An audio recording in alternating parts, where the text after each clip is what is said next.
Listen to me.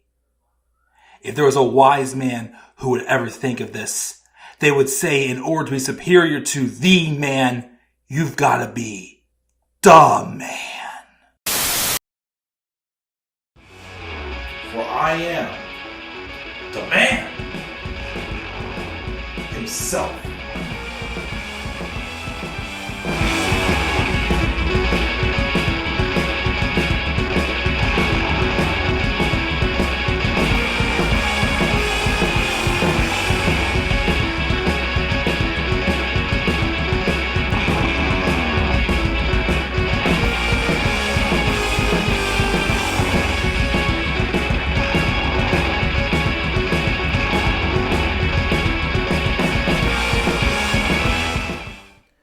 Hello all, and what is going on, and how you all doing this Thursday evening? This is the Club of the Man 1993, and this is my review of this past week's episode of Monday Night Raw, the October 16th, 2023 edition of Raw, and it took place in Oklahoma City. And also October 16th is my father's birthday. And I just found out earlier today, it's also Kenny Omega's birthday, as Kenny turned 40 this week. Happy birthday to Kenny. You shared a birthday with a pretty good person, my own father. Yeah, just gotta get that out there real quick. I was trying not to do this late in the week. I was going to do it yesterday, but good news is I just put the finishing touches on my wedding video. So hopefully that's a big project I've been putting off for a while that I got done. And basically all like my post-wedding stuff is just about done. So again, another reason why hopefully I shouldn't be overloaded and should not be consistently putting out content. Hopefully. But then again, things come up. I was going to do this last night, but then of course I also, before it got too late, I wanted to get my Crown Jewel 2023 predicted match card out there. And again, it's the first time since its existence that I've done a Crown Jewel predicted match card. Because beforehand, remember, it was WWE's Crown Jewel, because it was a freaking blood money show and I couldn't stand it. And last year was the first time I ever watched it. I do have an itch, though, to watch something, though, from a previous Crown Jewel. Well, I have watched Brock and Roman from Crown Jewel. I did watch Edge and Seth Hell in a Cell from Crown Jewel, but last year was the first year I fully ever watched a Crown Jewel. And I will be watching this year's Crown Jewel right now. As far as Raw goes, well, also, first of all, before I get to Raw, the Crown Jewel card is available, which is why I wanted to get that done first, even though it was impacted by what happened on Raw this week. But as of now, it just cracked 100 views in 18 hours. And the Fastlane card did really well. It got over 1,000 views. I hope that continues to stay the trend, as I did put my time into it. Could have done a couple of things better with it. I was trying to make similar graphics to the first Crown Jewel pay-per-view. But we'll see how it goes. See if I can get decent views. Like I said, that's why I brought back the match cards, hoping they get decent views again. And also just to play around with some other techniques and whatnot. So, with editing, so there's that. But anyways, Raw. I really enjoyed Raw. Again, I know SmackDown confused me, but Raw even had a good follow-up to a major storyline from SmackDown, which was Kevin Owens getting traded to SmackDown to replace Jey Uso. So, I know I said it confused the hell out of me, but at least this week, they followed up with Sami Zayn's reaction and how it's affecting him. Now, of course, though, it just showed, and that's again another thing I say. A bad episode of wrestling is going to happen. Things are not going to make sense. Again, the thing that just always pisses me off, that what I like to rant about, is when you know things are being done on purpose to insult us. Because again, I'm excited to know that Triple H has basically all control of creative again. And I don't look at the guy through rose-tinted glasses. But the reason why I don't rant as often is because, again, I know he's not trying to insult our intelligence. He's trying things, and there's things that are going to work. There are things that are not going to work. One thing I still think that's not working for me, Judgment Day. I'm sorry, I still don't. I just feel like, the ship has sailed with them being, serious. Again, they've just lost a lot, and it's just like a win like this week they got. I'm just like, okay, but, I don't know. Like I said, I just feel like that it's too late to make them like out to something bigger than it should be. Like I said, they should let Finn and Damian go on their own, keep Rhea and Dom together. Again, JD McDonough, again, I feel like they've screwed him up as well. But, other couple other things too as well. But again, it was still a very fantastic, it was a very good show. Set up a lot of good things. Got a lot more women's action too as well. There's a lot more women getting featured.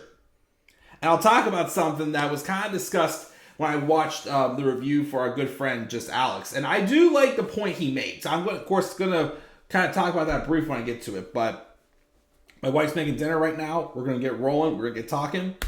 But we opened up the show with Sami Zayn, who is wearing the Kevin Owens shirt. That Kevin Owens duct tape shirt, whatever they call it from NXT. He's wearing that. He comes out and says, he welcomes us to the show. It's weird being here alone with Owens going to SmackDown, but he knows what he always known, is that he's a world champion level superstar. He talks about how him and KO have struggled against Judgment Day. And now they're on the show tonight.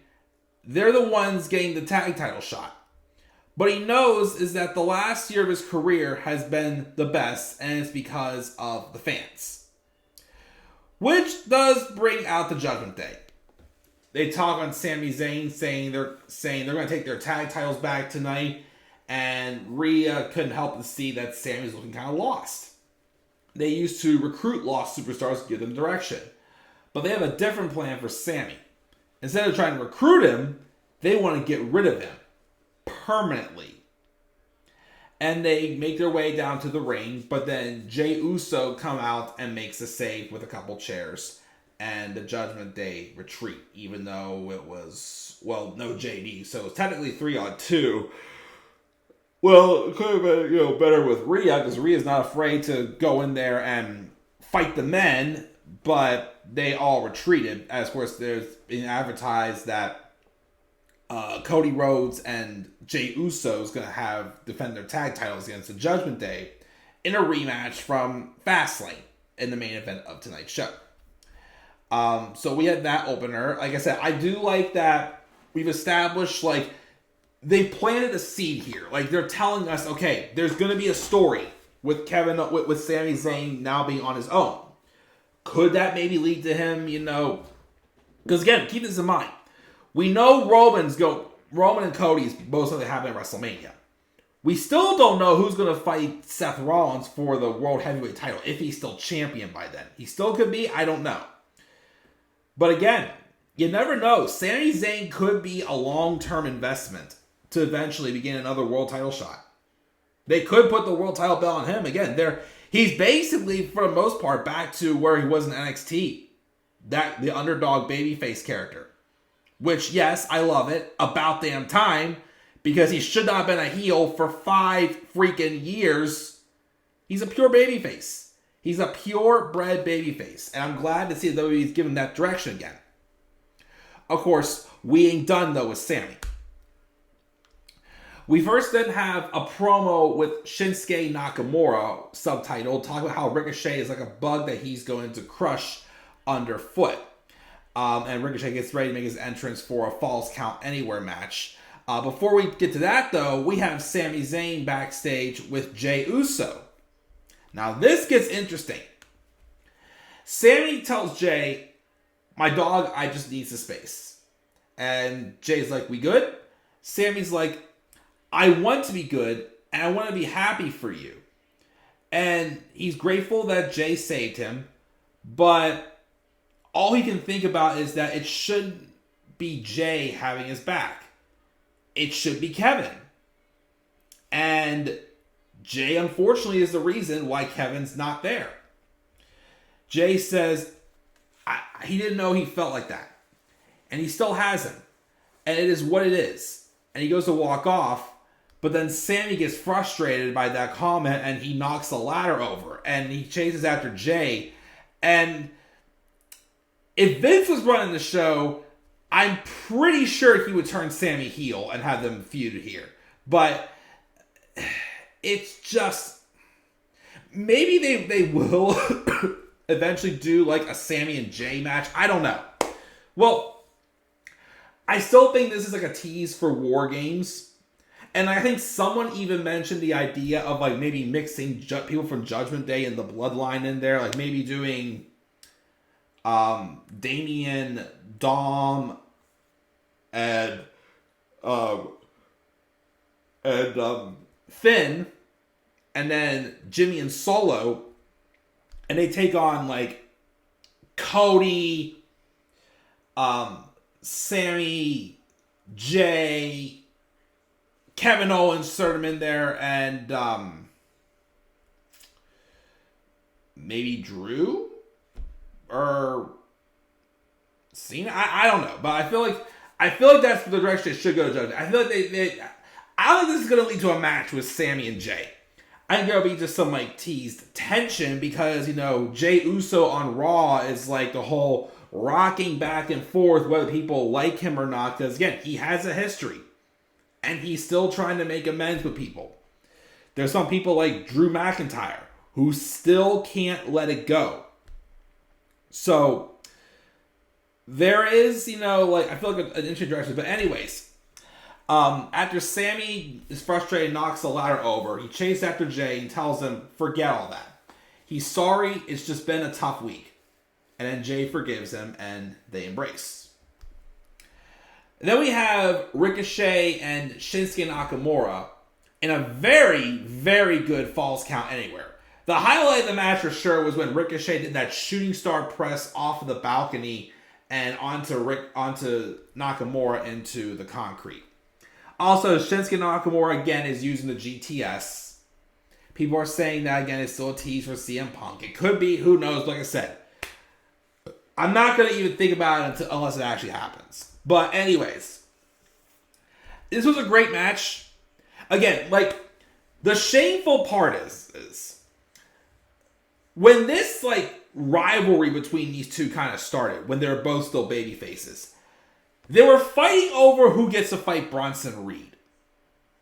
If this would have had a better story to it, well, it kind of did transition a little bit. Ricochet was kind of like another like third wheel in the Seth Rollins and Shinsuke Nakamura feud.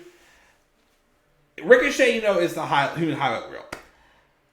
Although, again, I don't know if Nakamura ever will get another title shot. I do like, though, that between his feud with Rollins and even this match, too, and his vignettes, it shows that he has developed a character. So he has something there if they would give him an opportunity, again, like he did with the world title. So he's relevant, and he has the opportunity to still put on some good matches and not just be another body. He's got a character. Again, the first time he was a heel, he didn't really have a character. Now he does. And even Ricochet, too, you know, is putting on some great matches, getting some steam. Like, it's like, again, like I said, I think the problem with Nakamura, again, that he's older. You don't know how many more opportunities he'll get like he did with Rollins to get a world title shot. And you should, like I said, I gotta keep saying for weeks, I keep just hoping they give Nakamura back, like, he gets the momentum back he has in NXT. And although I still don't think he has it back, he still feels probably the most relevant he's felt on the main roster. So like, he could put on a quality match, and he could still get over in a loss. Heck, again, wins and losses do matter. But also, sometimes you tell this story where, like, it's just like Bray Wyatt and LA Knight. I know that feud got weird because it couldn't finish the way it did because other stuff happened. But Bray Wyatt still put LA Knight on the map. Seth Rollins made Shinsuke Nakamura feel like a main eventer again. So again, if you want to find a positive out of all this, he still gained a character. And that's something that, gets us to get invested in, is a character. He gained a character. But Shinsuke does get the win with a Kinshasa. And again, it was a very good, fast-paced match. Afterwards, backstage, we have Chelsea Green and Piper Niven confronting Tegan Nox, who was hanging out with Katana Chance and Kaden Carter. And Tegan's like, she asks Chelsea how fast she can hide behind Piper, and Chelsea decides discretion is the better part of valor.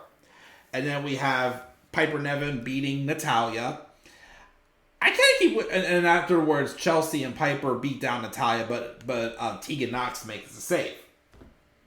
It's just a very, very simple storyline that's getting people to get eyes on Tegan Nox. They had Natalya, who a few weeks ago won an opportunity, but now, she's letting herself be a veteran, and, she's basically giving support to the upcoming generation, like a Tegan Nox. It's probably, at first I thought they were going to be doing Shayna and Zoey being the ones to probably take the tag title belts, even though those tag title belts still mean absolutely nothing. But I thought it would be them taking the belts off of Chelsea and Piper, but now I think it's probably going to be Tegan and Natty. And it's going to be, a good story. Like I said before, and I need to do an Instagram post about this. They have to build, like Tegan Nox again, can easily tell the simplest story of the simplest, underdog babyface run. That's all they really have to do with her. Like I said, the video package they did with her before her NXT Women's title match next week, which again, we'll talk about Becky and the NXT Women's title in a little bit. Basically that simple story of establishing who she is was simple to get the sympathy on her and to want to see her put up a fight against a man. And she did. So I guess this is going to lead to, again, her and Natty probably dethroning Chelsea and Piper at some point. But that happens there. Then backstage we have Judgment Day chatting. Damian Priest wants to go after Drew McIntyre for preventing him from cashing in last week. Rhea rolls up and Priest says, "What have you been up to?" And Rhea says she was taking a phone call and handling some Judgment Day business. She has Drew handled, because we saw him, I think it was last week on Raw or whatnot, we saw him chilling in the background apparently talking with Rhea. What that was about, we still don't know. Finn Balor, but says tonight though, Damian needs to focus on winning the tag titles back. And then Finn Balor asks if she's focused on her match against Shayna Baszler. And she's like, yes, she is. And she tells Dom she don't need him at ringside to defend her title. And show everyone exactly who runs Monday Night Raw. Now, I forgot to mention also, I think it was during the Tegan Nox and Piper Niven and Chelsea Green and Katana Chance and Kaden Carter promo. On the road cases in the background was Nikki Cross. So, you wonder what Triple H has in mind for her. Which I'll be honest too, I'm surprised Nikki didn't get released as well a month ago. I'm glad she didn't, but because reports are out and she's posted up on Twitter, she seems a little more like she's already focusing on her life after wrestling. Which, good for her. I think she's trying to get a PhD or something like that, which is awesome. But as long as she's still around and she gets a chance to entertain us as the Twisted Sister Nikki Cross, hopefully there is something in mind for her. I'm looking forward to it. So, we got that. And then we have this promo with Seth Rollins and Drew McIntyre, who again will be having a match for the World Heavyweight title at Crown Jewel. Seth comes in, talks about finding himself a new number one contender in Drew McIntyre. Drew's a hell of a guy, challenging him, and says he wants him at 100%. But he's a little confused, though, because he refused to help Seth when Judgment Day attacked him last week. So Drew comes out And he's like, Seth, I ain't gonna babysit you. So he do well to not stand in the middle of the ring inviting attacks. But Seth says he can handle his own business. But is Drew handling his business on his own? Or has he enlisted a little help? Because again, he saw his fortune chatting with Rhea backstage. Drew says Rhea came to him and it meant nothing anyway. And Seth points out that Drew has had a lot of big success over the last years, but also his failures in big moments. Enlisting the Judgment Day isn't going to work out how he wants it. Drew says he's rattled and reminds him how he beat him the last time they had a world title match, which was at Money in the Bank 2020. And Drew makes a bunch of excuses, and of course, Rollins finally went off on him when Drew mentioned how the Bloodline cost him his world title shot at Clash of the Castle last fall. Rollins is like, oh my gosh, get over it! Which, of course, I'm like, ooh, that's kind of striking a little bit of a nerve there. And then McIntyre says, nobody was there when he beat Brock Lesnar in 5 minutes. And he stepped up during the pandemic. And by the time everyone was back, the moment had passed. But he captured lightning in a bottle a second time. And he was screwed over. So sorry, he's not over it yet.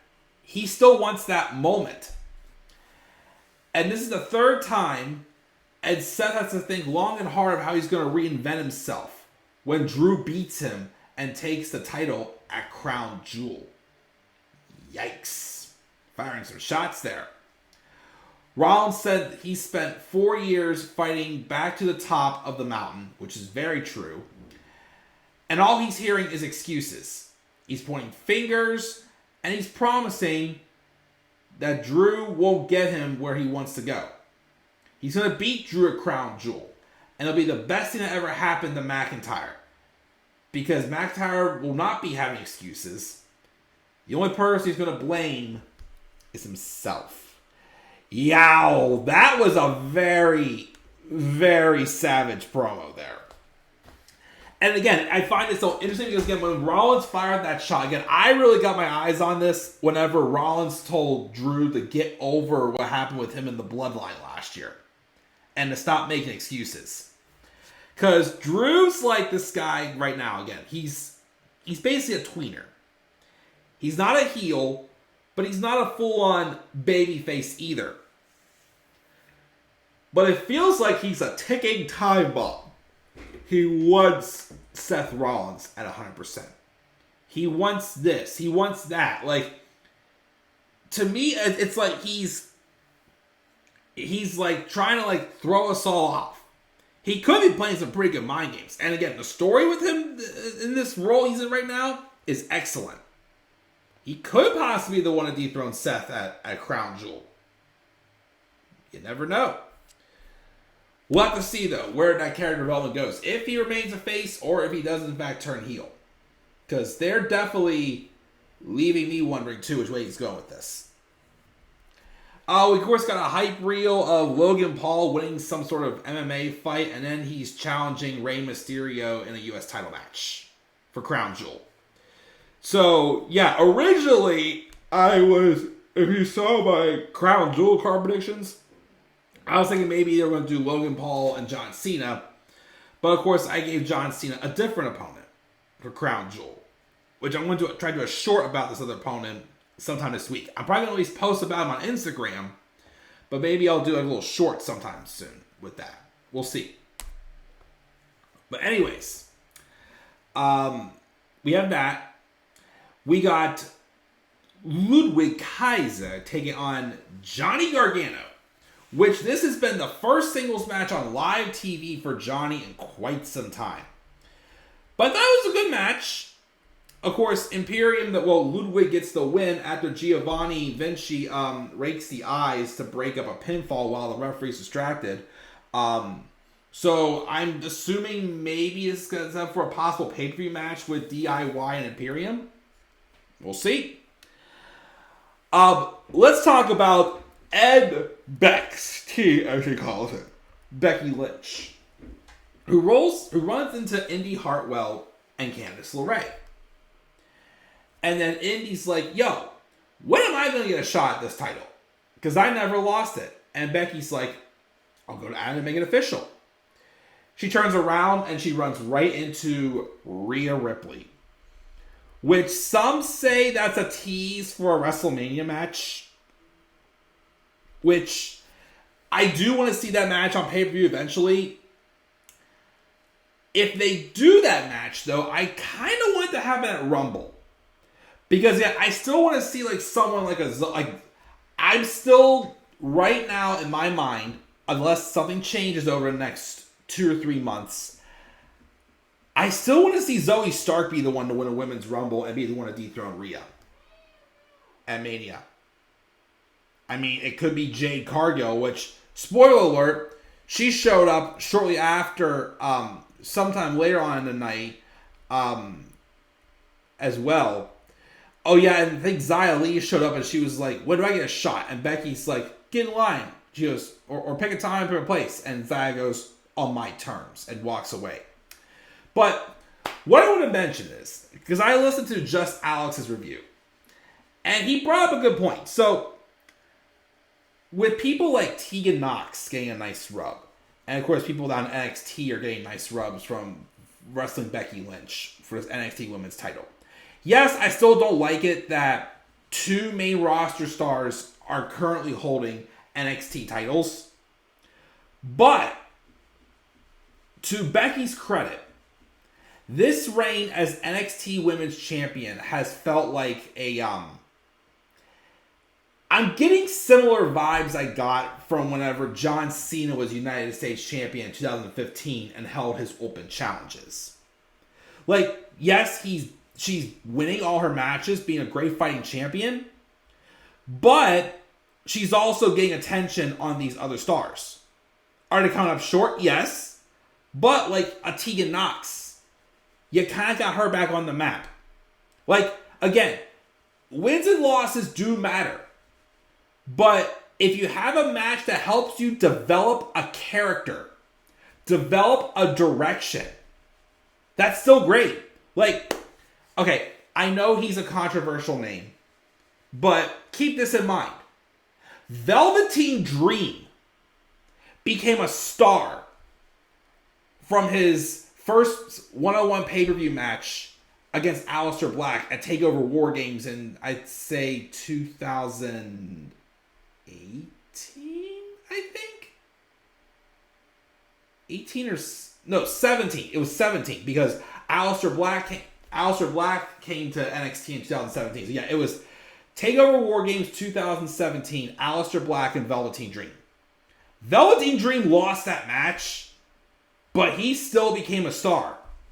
And just a simple gesture like Aleister Black finally saying his name. Again, just something so simple like that can get someone moving. And Alex, when he did talk about his review, this women's division on Raw is feeling more stacked because whenever Becky's on Raw, even though, of course, it's, the lower card talent more so fighting her, they're starting to feel like a secondary division. It's like that NXT women's title on the main roster is like a mid-card title for the women. And it's spotlighting people like a Tegan Nox, an Indy Hartwell, a Jade Cargill, which she hasn't wrestled yet. But of course, I still think Jade should go to NXT and be the one to dethrone Becky. But again, it's very back and forth. She appeared on NXT last week. She appeared on SmackDown this time. She teased a match with Charlotte Flair. And now she's appearing on Raw, teasing a match with Becky Lynch. So I still have no clue where Jade's going to. But of course, that's why I think, because originally I was going to predict, again, until I still don't know what brand she's going to be on, I was predicting Jade Cargill to have her debut match at Crown Jewel. But if she was going to SmackDown, I didn't know who she would fight. So instead, for my Crown Jewel card, I predicted Becky Lynch basically having an NXT Women's Championship Open Challenge against someone we haven't seen for a while in NXT. And that's another Jade. A generation of Jade. Cora Jade. Her and her real-life boyfriend, Braun Breaker, I keep saying this, they're ready for the main roster. Why haven't you called them up yet? And heck, her debut on pay-per-view against Becky Lynch, I think, would be huge. Heck, she could even win the NXT Women's title if they wanted to. So, like I said, as long as Becky's still NXT Women's Champion, I keep hoping that she does this thing where, again, like she's making like the more like undercard, like the secondary division for the women on Raw feel like important. Because again, people are gaining momentum by what they do on TV. Again, like the Tegan Nox, even Katana Chance and Kaden Carter, Nikki Cross, Candice LeRae, Indy Hartwell. Again, like it's making the SmackDown division look so like bare. Like Raw's women's division's really picked up momentum. Funny enough, since Nia Jax made her return. But you know. Anyways, get back to some business here. We have a backstage confrontation with Drew McIntyre and Sami Zayn. Drew shoots out Sami about how he's handling Jey Uso. Remember the struggles he had against the right-hand man, Jey Uso. And Sami goes, look, I know it's hard to put it behind himself, but Jey has turned everybody around. Drew chooses to tell him he's never going to be a world champion, trusting everybody like this. Sami says, well, if there's any doubt in the mind, why can't we figure it out in the ring next week? And Drew's like, you got it. I'll see you in the ring next week. So next week, we're going to get Drew McIntyre and Sami Zayn one-on-one. Still wondering again, that ticking time bomb whenever he's going to basically finally snap Drew or if he's going to remain cool-headed and everything. Rhea Ripley then comes out and gets on the mic. She says everybody wants a part of Monday Night Mommy. But it didn't work out so well for Nia Jax, did it? In her absence, the women's division has tried to prove how tough they are. But the reality is that it is her division and Mommy will always be on top. Which is true. The women's division really has improved for the Raw side the last month. So Rhea Ripley and Shayna Baszler come out. They have a pretty good match. Until it goes to a no contest. Because Nia Jax came out to get involved. Raquel Rodriguez came out and got involved. And then Zoey Stark, who we haven't seen for a few weeks, she came out and basically she was like taking out everybody. So we're just going to a three-way, then it gets to the ring that ends in no contest. And then when everybody's down, people who are still up were Rhea and Nia, and Rhea's telling her to get in the ring to fight. But then, of course, Zoey Stark again, like I said, Zoey Stark like cleared everything out. She sent everyone packing. She was definitely, everybody looked great in this segment. She was the most dominating one. Like I said, WrestleMania 40, Rhea Ripley, Zoey Stark. Zoey Stark dethrones Rhea. Still saying it. I'm still saying it. We have Jey Uso and Cody being interviewed backstage. Jey said Sami's going through a lot, but he's always going to have Sami's back. And then Cody says how Judgment Day are the utmost perfect challengers for tonight, and he's going to uphold the legacy of those titles with Jey tonight. Oh, I forgot to mention also, this was the season premiere of Raw. That's very late, a half hour late, but you know, I had to mention it there. Gunther and Bronson Reed had the exact match I knew they would have. Two big men with power, Haas fight muscles. It was an awesome match. My favorite is still, I think, when they went to the top rope, and I think they did some sort of like a suplex off the top rope. Like Gunther got Bronson high up in the air and slammed him down. It was awesome. And again, what makes Gunther's matches really good, again, is the fact that he's rarely ever needed Imperium to help him, but he literally has to fire his best shots like a lot. And it just shows, again, one, he's tough, and two, he's a hell of a champion as well. He did beat Bronson Reed as he did avoid a 740 splash. He hit. I think Gunther hit a splash himself, but Bronson kicked out, and then Gunther hits another power bomb and made him work his ass off to get the win. Again, I am liking that they didn't just have Gunther drop the title after he beat the record. Of course, there's still Chad Gable in the back teasing he's going to get it. When that'll be, I don't know. But I still think that's the eventual direction. I think the eventual direction is for Gunther to drop the title to Chad Gable.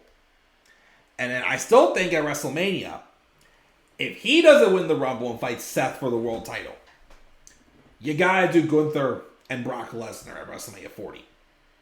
I think that's the next number one match I got for Brock. So, we'll see there. All right.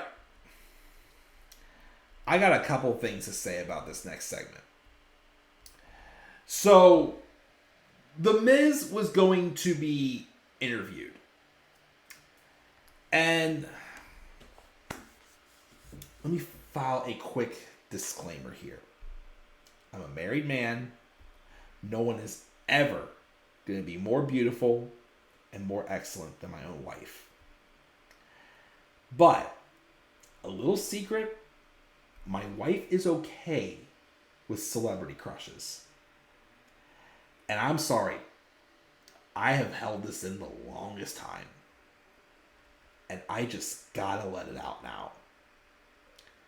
That new interviewer on Raw, Jackie Redmond, let's just say, especially after this week on Raw, when she was wearing that silky red dress, let's just say,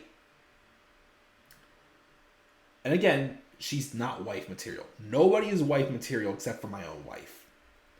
But as far as celebrities and who's good looking, if she was ever in one of the contests, like the who's better looking, let's just say she would get pretty far with me. I'm sorry. She's got it. She's a good interviewer too. But definitely on the attractive side. But once again, nobody though stands out to me like my wife. Just get out there. That's not me saying that I'm, checking other women out behind her back. She knows. I mean, heck, for crying out loud, she was asking me a couple weeks ago on SmackDown if Bobby Lashley was single. She does it too to me. So, like I said, we're happily married, but we're okay with celebrity crushes. But Jackie Redmond, when she's having a good night, she's up the scale. Again, not wife material, but she's up the scale. Just had to get that out there. Anyways, though, she's interviewing The Miz, and he's upset that Adam Pearce waited until the third hour to make time for him to appear on the season premiere. He should have opened the show, not some Sami Zayn pity party. And he claims that Adam Pearce should be fired and Nick Aldis should be general manager of both shows. Well, how does he know, though, that Nick Aldis will basically do everything in his favor? But then they did something that they should not have done. Oh, God. Every time she grabs the microphone, I just want to run. Nia Jax, just walks in and takes the mic.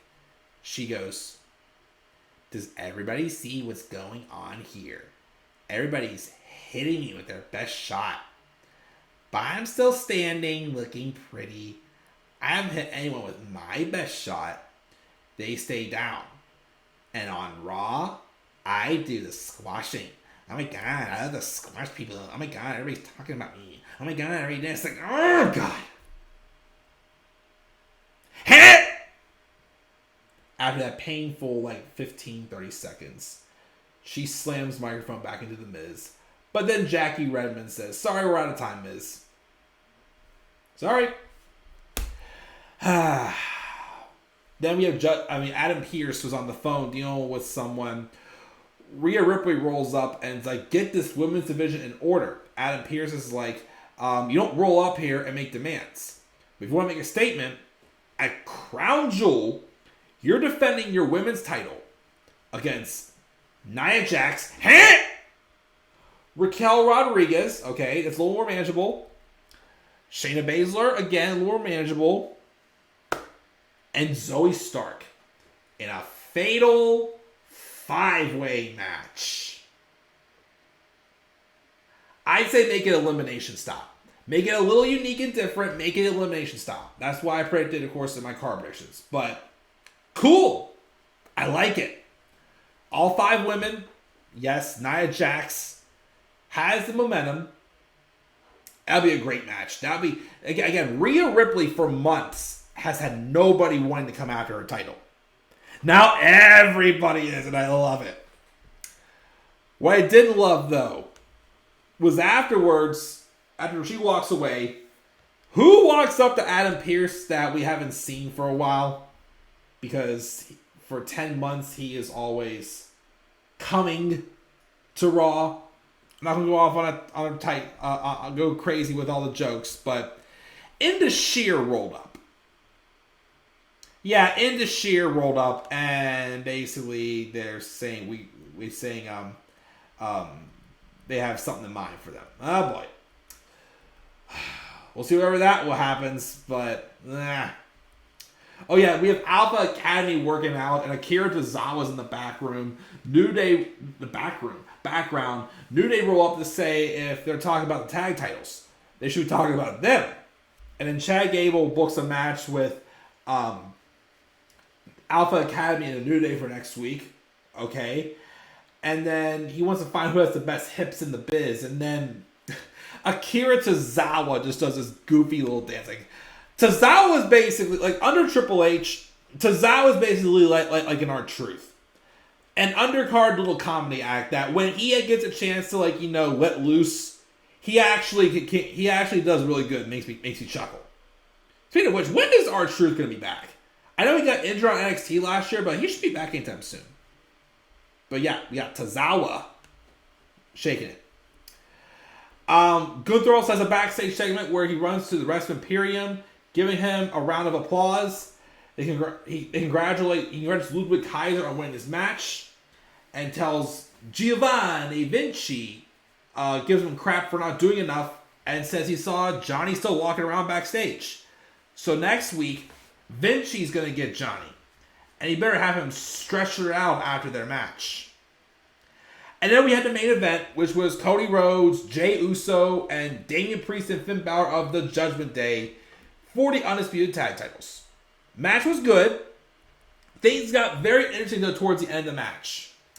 Chaos was ensuring, and then on the floor, referee didn't see it, but Damian Priest hit Cody with a low blow. And he picks him up, and he throws Cody through the announce that's the Razor's Edge.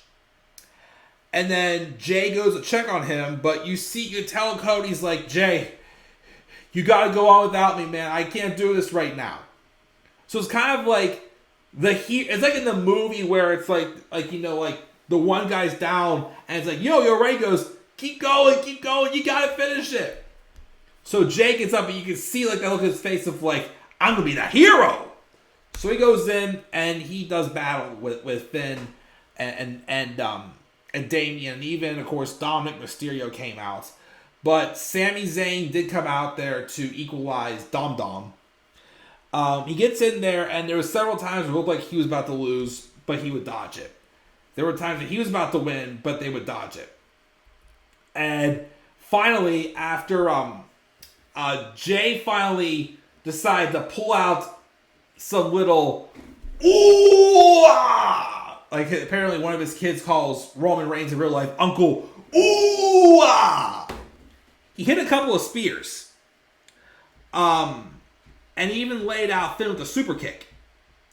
And it looked like Jay had it all in the bag. But then, as he is on the apron, crashing Raw was Jimmy Uso, who super kicked Jay. And that led to Finn Balor going to the top hitting the coup de grace, Judgment Day win back their tag titles. Again, I know I have my reservations about Judgment Day being super exposed, back and forth booking, like not like a clean cut story with them. But I keep saying this, and I do like how they had the zinger with. It's kind of like they did a tease. Like again, like these teases with Cody getting to go to SmackDown because of being tag champs. Now he's no longer champs, but he confronted Roman. Again, I think like they are really, really trying to get the fans to want to see Cody get his hands back on Roman, and they're teasing us. And it's like he's like one step forward, two steps back, or I'm sorry, 2 steps forward, 1 step back. Like he's getting closer, but a setback happened. This is why this story, I keep saying this, Cody Rhodes needs to get back to Roman a different way besides the Rumble.